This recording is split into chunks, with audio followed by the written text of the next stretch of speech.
Alright, I'm not gonna lie, I'm in a shitty mood because my last video was the first to bomb since I changed my algorithm theories after like a win streak of 6, so if I seem mildly more abrasive to y'all dumbass motherfuckers, that's why. Who wants to see me lose my shit for 5 minutes? Wait, should I get rid of the original character? I feel like people are just gonna make fun of me if I talk about cringe when I have like, yeah, alright, let's, ha! Every single fanbase has a toxic element to it. The only reason you see it in some and not others is due to popularity increasing the chance of coverage. The use of the phrase, the fanbase is toxic, is also an egregious use of the term, because if you're going to associate a group of people with a term, that term would only be accurate if it was over 50%.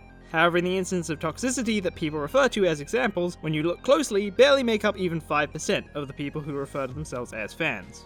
Don't believe me? Oh yeah, I guess that's fair. I mean, look at BoJack Horseman. That's a pretty smart show that has a lot of similarities with Rick and Morty, but I mean, look at the differences in fan bases. You'd never see this level of stupid out of BoJack Horseman's fan base. Oh no. Oh no. Is there a more psychologically complex and emotionally nuanced character in modern TV than BoJack Horseman? Toilet idiot, shallow of mind and thought, Trump is Voldemort. Me, a towering intellectual. BoJack Horseman is me. And if you think that's a parody, honestly, I don't know. The Twitter account doesn't seem to be a joke, and this was February 2nd, 2017, well before this comment, which need I remind you, our earliest instance of this comment appearing is on r/cringeanarchy.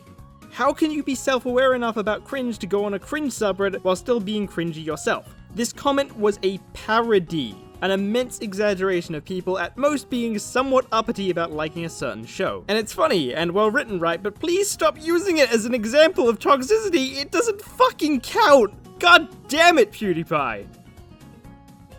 This video isn't just pent up frustration against the only thing I don't like about PewDiePie, I swear.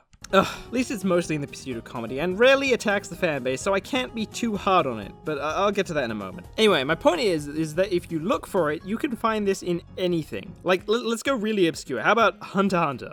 Weird shipping, check. Elitism, check. Weird actually, maybe let's not show that on the screen though. The irony is, in order to find this stuff, you have to wade through pages of mundane posts and do specific word searches for superior and nuanced. It takes a long time to find this stuff, and you know why? Because I had to filter out the actual fandom. More popularity equals more crazies and more people to find those crazies, but there are still greater proportions of the mundane stuff, and they're part of the fandom too. They just don't get publicized because, you know, why would they? And that's not even mentioning the beautiful and tasteful works of the fandom that are never gonna be shown in a hit piece.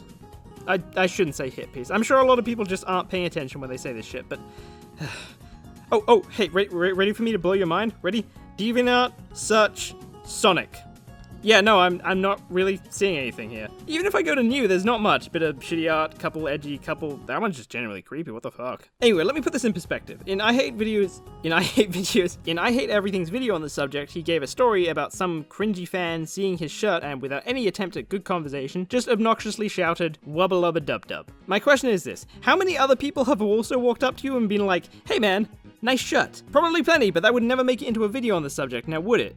Because I know you give that example about the hipster band or something next, but I highly doubt both this obscure thing and the giant popularity of Rick and Morty both resulted in only one instance of shirt complimenting. There either had to have been more, or you wore this shirt for 5 minutes.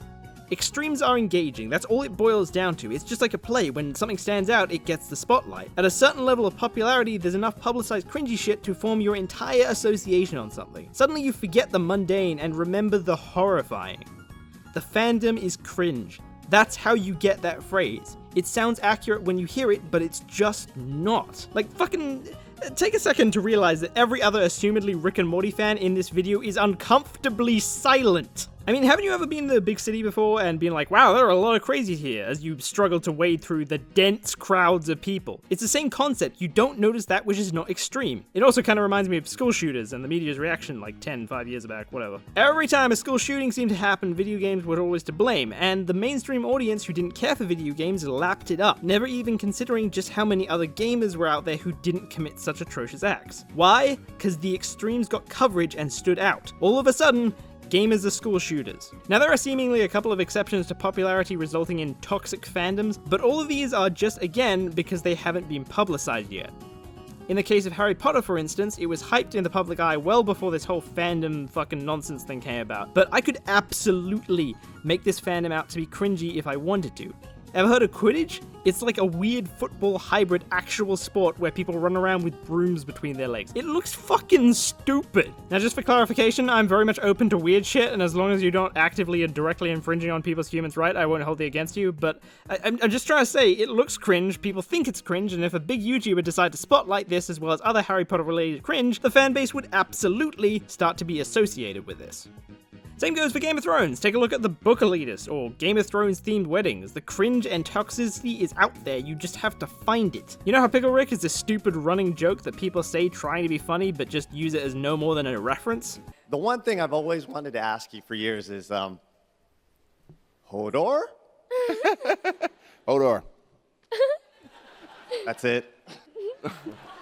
Hodor is the exact same fucking thing. People just say it without any pretense of a joke because they suck at comedy. Newsflash, that's not exclusive to any one fandom! What I'm willing to compromise on is that certain traits bring out certain minorities. That at the very least is true, and provided you found better terminology, I'd be okay with people saying that. Just please don't say the fandom is bad, because that implies over 50% when you're probably only talking about 5% at most. If you simply can't separate your association of a fandom from the minority, and you know that, that's fine, you can't help it. The truth is, every competitive game will have rages, but you won't notice the literal 9 other people in any given league game. Every kid-friendly game will have cringy kids, but you won't notice the mature ones who don't scream in voice chat. Every show that has a left-leaning diversity push will bring radical feminists, but you won't notice the ones that don't try to shove their beliefs down your throat. And every game with non-human characters will have weird porn. It's just how this plays out, and people interpret it in a dodgy way. It's just a dumb, pointless argument that makes no sense and shouldn't be taken seriously. But I guess I can't be too hard on it. Honestly, a lot of the jokes are in jest and really funny, and you know what? I like that part. But there's a small minority of people that I have some actual gripes with.